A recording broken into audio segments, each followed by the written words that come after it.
سمعت يا جدعان صوت حد ماشي في الشقة فوق. رحت طالع اشوف في ايه، لقيت ده في وشي. لقيت حد باصص من الشباك اللي في الشقة اللي فوق. مش عارف مين دوت ولا بيعمل ايه فوق. فضلت واقف شوية عشان اشوفه هيعمل ايه. فضل ثابت في مكانه. قلت اما اطلع اشوفه بيعمل ايه ولا مين دوت.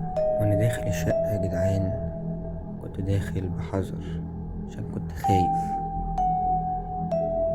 وانا واقف في الصالة عايز اخش الأوضة وخايف اخش.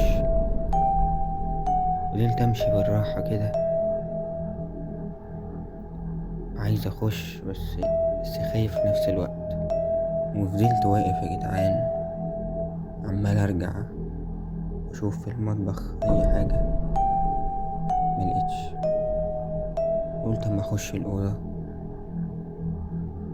علشان اشوف مين ده، واتفاجئت اني مفيهاش حاجة. هو راح فين؟ مش عارف. دي الحتة اللي كان باصصلي منها. وفضلت ادور في الأوضة تاني ملقتش اي حاجة. قلت اما اخرج يا جدعان ابص في باقي الشقة يمكن الاقي اي حاجة. رحت دورت في الاوض اللي برا ملقتش فيهم اي حاجة برضه. فضلت ابص يمين وشمال ملقتش حاجة. رحت خارج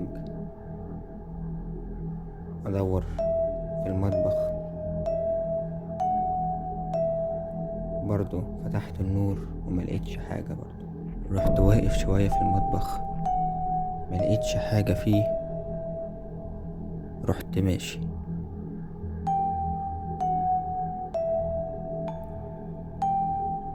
قفلت النور ودخلت الأوضة أدور ملقتش حاجة تاني برضه. قلت بقى اما انزل كده يبقى مفيش حاجة في الشقة. اتفاجئت بده واقف قدامي. فضل واقف شوية ومعرفش ده جه ازاي ولا جه منين. وفضلت واقف شوية عمال افكر ده جه هنا ازاي وهو كان في الشقة فوق. معرفش جه ازاي. فجأة لقيته جاي ناحيتي وفضلت ارجع لحد ما دخلت الشقة تاني ومش عارف اعمل ايه. وانا معرفش مين دوت ولا هو بيعمل ايه في الشقة. فضل يجي ناحيتي ومش عارف اعمل معاه ايه. وانتوا شايفين منظره عامل ازاي. رحت داخل الأوضة اللي جوه. أول ما رجعت الأوضة لقيته دخل من باب الشقة وجاي ناحيتي وأنا مش عارف أروح فين ولا أعمل إيه. أهو زي ما انتوا شايفين عمال يجي ناحيتي. ومرة واحدة لقيته وقف وبصصلي وأنا مش عارف أروح فين